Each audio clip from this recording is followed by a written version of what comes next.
Prince Harry, the world's least happy millionaire, has even more to be miserable about this week. The prodigal prince is now homeless Harry after he was denied a room at Windsor Castle, having failed to give palace officials enough notice that he'd be turning up. I know when kids get older they treat the house like a bloody hotel, but this is taking the mick.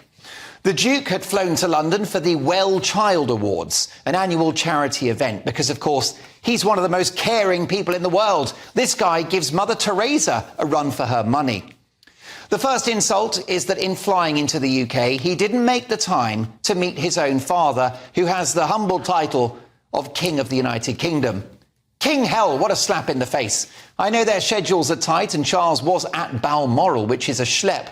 But let me tell you, if I lived in the United States and if I was flying into the UK, I would be seeing my old man, even if it was just for a quick pint or a finger of whiskey. But of course, Harry gave his family the finger a long time ago, and now he's paying the price. When he comes to the UK now, he'll be on TripAdvisor or Booking.com searching for an ensuite at a Holiday Inn or a travel lodge, although both of those hotel chains might worry the prince could lower the tone of the place. They've, of course, got a reputation to maintain. They can't let any riffraff in. No wonder he's constantly coming over to Europe, though. I wonder if it's because he needs a break from the trouble and strife. His union with Meghan Markle is not what I would call a marriage, more a hostage situation. Poor old Harry is California's answer to Terry Waite, although I'd rather be chained to a radiator in Beirut than stuck with this social climbing ex-Hollywood actress who wasn't even the best thing in Suits. Here she is, bizarrely leading a parade of war heroes at the Invictus Games and waving at the crowd, sucking up the plaudits. Why is she leading this group? They've lost limbs and everything. She's got some front. The only conflict she's seen is when her makeup staff couldn't find the hairdryer.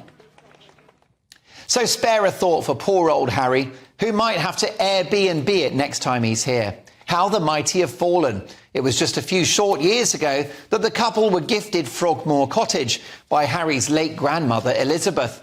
And cottage doesn't really do it justice. This sprawling mansion was upgraded and redecorated to the tune of millions. Now, to be fair to Harry, he paid up. But fine English furnishings were not enough for the Duke and Duchess of Woke, who decided Hollywood was the way to go.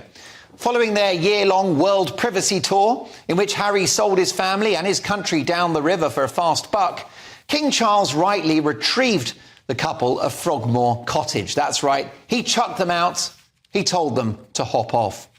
There was talk of Prince Andrew taking that property, but you'd have to worry he'd soil the mattresses. That said, he's an absolute angel about taking young people in. So I'm afraid this sorry tale is a reminder that you reap what you sow. At last, we're seeing a bit of tough love from King Charles towards his prodigal prince, who has needlessly wreaked so much damage on a monarchy his father is charged with preserving. And as for homeless Harry, his accommodation is extremely limited. He's now trapped in the Hotel California. He can check out any time he likes, but he can never leave. I doubt these days whether even the wife gives him room service.